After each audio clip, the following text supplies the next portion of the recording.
With each passing day, news of new Aurelian victories came pouring in. The Southern Cross's action spurred the surviving Aurelian troops to battle.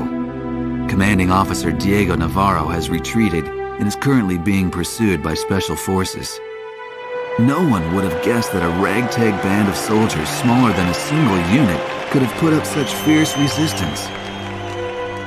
December 10th, several days after the liberation of Griswold, I made my way towards one of the mini-cities busy recovering from the ravages of the war.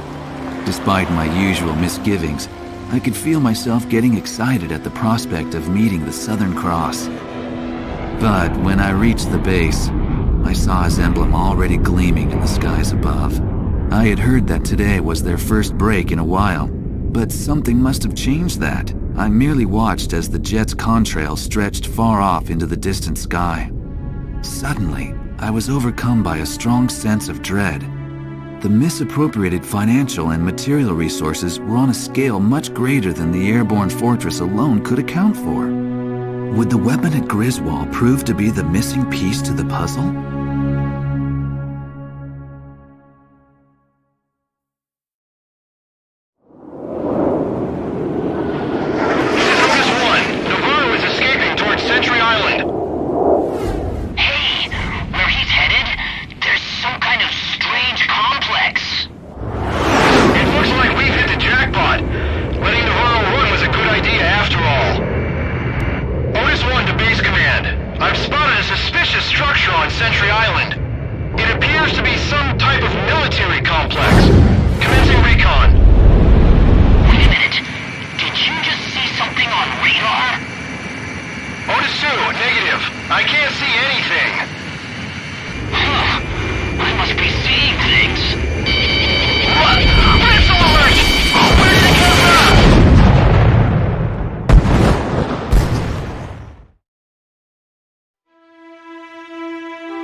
I have an updated situation report. The forces hunting LASAF Commander Diego Navarro have been decimated at the Danern Straits.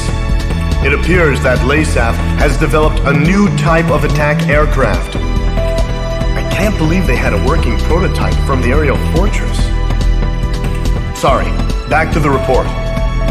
The new attack aircraft is named Fenrir, according to LASAF reports. From the satellite intel gathered, it appears that the aircraft took off from Sentry Island. We received information from intelligence services that there appears to be a factory on the island. There are two routes to Sentry Island. First, LASAF has a squadron of ace pilots, the Alec Squadron, situated near the Danern Straits. They are currently headed for Sentry Island. If a pilot of that caliber were to pilot the new craft, we would have a lot of trouble on our hands. Another route is Cobalt Cave, the location of enemy research facilities. It is believed that they are preparing to move some sort of weapon. We don't know the details, but it is most likely a weapon to mount to Fenrir. The ace pilots and the unknown weapon are both major concerns, but we can only deal with one of these threats. You must stop whatever LASAF has planned. You are about to enter LASAF territory. We don't have much intel to go on, but you need to decide how to proceed.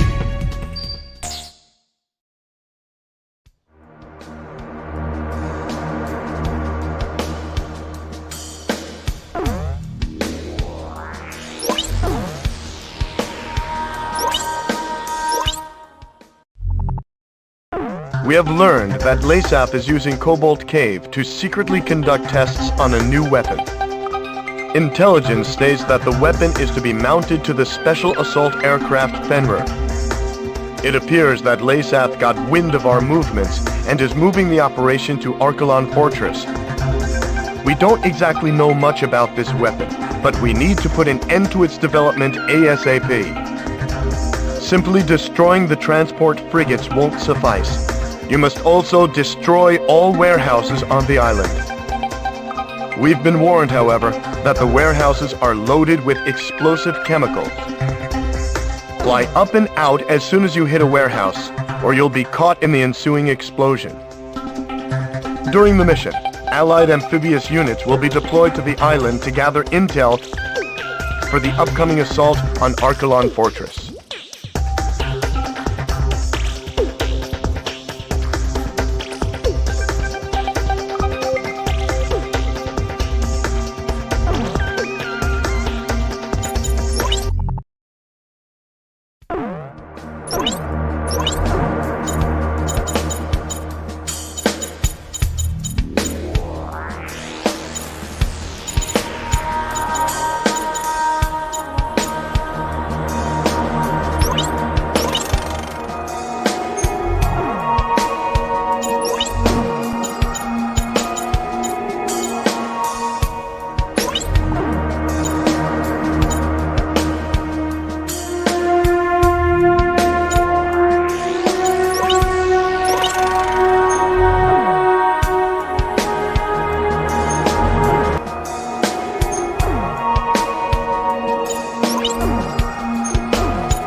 Griffith 1, begin carrier landing checks.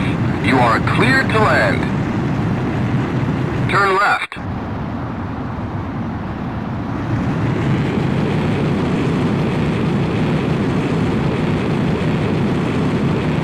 Miles to touchdown.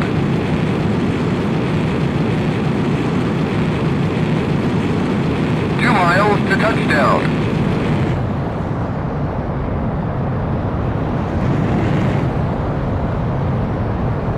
1 mile to touchdown.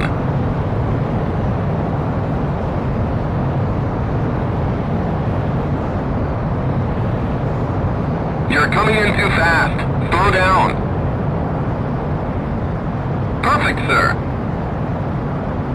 Stand by and prepare for your next sortie.